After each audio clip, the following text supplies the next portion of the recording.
Os 5 governantes mais cruéis de Legends of Vampiria. Alguns governantes são bem cruéis, ou foram a causa de conflitos internos e externos na série, e principalmente de começos de guerras e legados sombrios. Em Legends of Vampiria, o poder pode moldar reinos, ou destruí-los. Muitos governantes deixaram marcas profundas, não por sua bondade ou sabedoria, mas por suas escolhas sombrias, ambições desenfreadas e atos impiedosos. Neste vídeo, você vai conhecer os 5 governantes mais cruéis da série, figuras que desencadearam guerras, causaram dor e dividiram povos inteiros, com seus legados de medo e dominação. Prepare-se para mergulhar em histórias que mostram como o poder, quando corrompido, pode se tornar uma arma letal. Rei Carlos IV. Um rei do reino dos vampiros e bem poderoso. O rei Carlos IV foi um vampiro que reinou antes do Drácula e do rei Magnus. Seu reino foi apenas de guerras e de brigas sem fim contra anjos e deuses, já que Carlos se achava acima de todos, até mesmo dos imperadores. Ele não obedecia leis e, principalmente, tomava territórios com guerras que não geravam nada de positivo.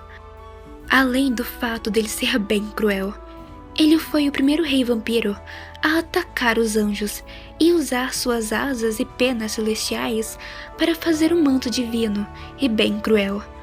Além do fato dele usar a pele dos anjos para fazer muitas roupas e bandeiras, ele gostava de mostrar como era poderoso, e ele era a favor da caça dos anjos e dos unicórnios do campo, pois, na cabeça dele, a natureza carnívora dos vampiros faziam eles serem superiores e terem direito a fazer isso.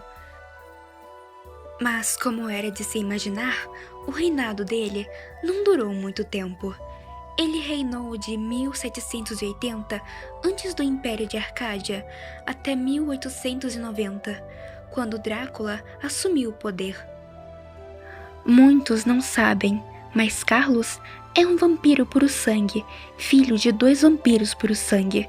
Porém, os seus pais faleceram após a evolução humana e tomada de território, assim fazendo ele guiar os primeiros vampiros, mas por uma direção sombria, fazendo uma lavagem cerebral que faria até os tempos atuais existir um conflito entre anjos e vampiros. Além disso, seu legado era de ossos, assim como uma de suas cócoras, que era feito de ossos de anjos e cristais super valiosos. Após a queda dele, o Drácula o enfrentou, por conta de poder e dominância. Após isso, o Drácula ganhou, fazendo Carlos falecer para toda a eternidade, tomando o lugar dele e fazendo um novo começo para os vampiros, um menos cruel, que faria os vampiros ter uma evolução mais positiva de certa forma. Isso ajudou muito, mas fez uma divisão, já que não eram todos, mas ainda assim, muitos vampiros ainda concordavam com a liderança e as crenças do rei Carlos, e muitos outros apenas o odiavam com toda a força e jamais iriam concordar com ele, mesmo que muitos sentidos fossem da natureza própria deles. Rei Firedark. Um rei do Reino de Fogo, ganancioso e cruel. Ele nunca estava satisfeito com o território que tinha.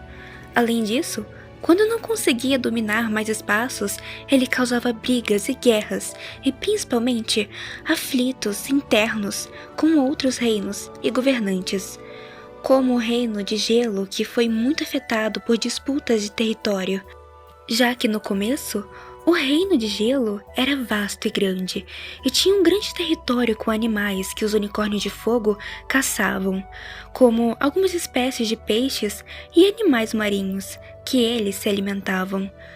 Mas ele era egoísta e territorialista e causou incêndios em vários locais onde viviam outros grupos de unicórnios e pégasos. Ele era um líder rude que obrigava seu povo a buscar comida de uma forma injusta, invadindo outros reinos, o que causava mais problemas entre todos os reinos. Ele também era conhecido por suas punições rigorosas de manter prisioneiros até o fim em calabouços e prisões. Ele também fazia o trabalho ser uma escravidão, fora que o pagamento para os unicórnios e Pégasos do reino dele era super baixo. Mas, após Roxane entrar no poder, ela fez uma eleição, onde ele foi preso por crimes principalmente de escravidão e saque de posse de terras que não eram dele.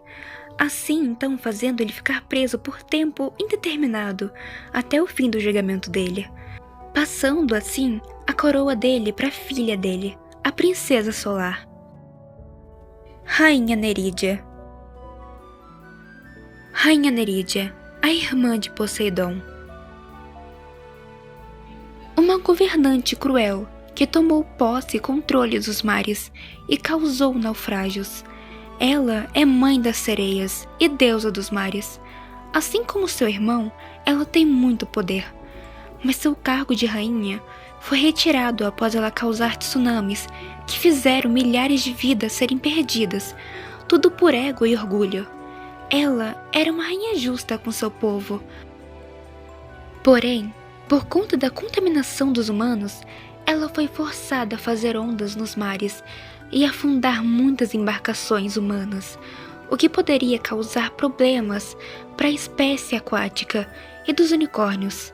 Então seu irmão mais velho, Poseidon, puniu sua irmã, retirando o cargo dela e tomando seu lugar, se tornando o novo líder. Ela foi retirada do cargo, mas está sempre ao lado do irmão, pois Poseidon ama sua irmã e não iria banir ela, mas também não deixaria ela voltar tão cedo para o cargo de governante. Rainha Solar. A filha do rei do Reino de Fogo e atual rainha. A Solar é a rainha do Reino de Fogo. Ela é filha do rei Faradark, e assim como o pai dela, ela não é uma governante tão gentil, mas por conta de seu orgulho e ego. O Reino de Fogo, antes da liderança da Solarian e do pai dela, era bem tranquilo, principalmente os unicórnios de fogo, que sabiam lidar com seus poderes de fogo. Porém, após a liderança do rei Faradark, tudo mudou. Isso porque ele sempre exigia territórios grandes e com mais alimentos, o que era um problema, já que afetava outros grupos e reinos. Solar tem um forte atrito com os unicórnios do campo, já que eles têm mais território do que os de fogo. Ela, assim como seu pai, sempre foi orgulhosa, e seu maior objetivo era a expansão de território e propriedade e conseguir mais locais para dominar. Por isso, ela vive em conflito com a princesa Elizabeth, do reino de Unicórnia. Porque Solaria já invadiu o reino do campo, causando prejuízos e danos a plantações e florestas com incêndios, por conta da raiva e orgulho, tentando dominar e pegar o território para ela. Porém, como ainda não tem outro que pode tomar o reino de fogo, ela é a única que pode governar. Então a Imperatriz mantém ela na linha. Mas Solar é cruel. Ela mantém uma liderança bem fria e firme, fazendo os unicórnios de fogo comer o que possuem. Mas como tem poucos recursos, ela mantém a maior parte para ela e obriga o seu povo a trabalhar para comer. Mas Solarian ainda tem planos de trazer o pai dela de volta e de expandir o reino de fogo e governar por muitos séculos. Rainha Isser, a rainha de gelo. A rainha do reino de gelo, cruel e orgulhosa. Com certeza ela merece ficar em primeiro lugar. A rainha de gelo é conhecida como uma tirana, governante pior do que os antigos governantes. Isso porque ela é suspeita do falecimento de seu pai, que era o rei de gelo e era um bom governante. E também suspeita do sumiço de seu irmão mais velho, o príncipe Stefan Frost, que seria quem iria liderar e tomar conta do trono após o pai deles. Mas isso não aconteceu, pois de forma misteriosa o rei faleceu e o irmão dela desapareceu. Ela não deixou investigar e conseguiu de forma injusta ser a nova rainha do Reino de Gelo. Mas seu legado é cruel, já que ela cobra muitos impostos de seu povo e faz eles trabalharem de forma cruel, sem descanso, quase além das condições de moradias, que são bem precárias, graças à liderança dela. E ela mantém os alimentos bons para exportar ou para ela, e mantém apenas os alimentos de baixa qualidade para o povo dela. E se alguém é contra ela, ela pune nas minas de gelo, com trabalhos bem fortes e sem descanso. Além de prender na prisão por anos, ela com certeza é a pior governante. Ela se acha a única a poder ter o direito de governo e da coroa, e é bem territorial, não gostando de dividir ou negociar terras, nem mesmo entrar em contato com outros governantes. Sua liderança é falha e injusta, porém não ficará para sempre, e isso vai ser explorado na série durante o desenvolvimento da história. Esses foram os 5 governantes mais cruéis de Legends of Valkyria. E como deu para perceber, cada um marcou seu nome na história, não com glória, mas com sangue, sombras e sofrimento. O mais assustador é saber que muitos desses legados ainda ecoam pelos reinos, influenciando guerras atuais e alimentando o caos silenciosamente. A guerra entre luz e trevas ainda está longe do fim.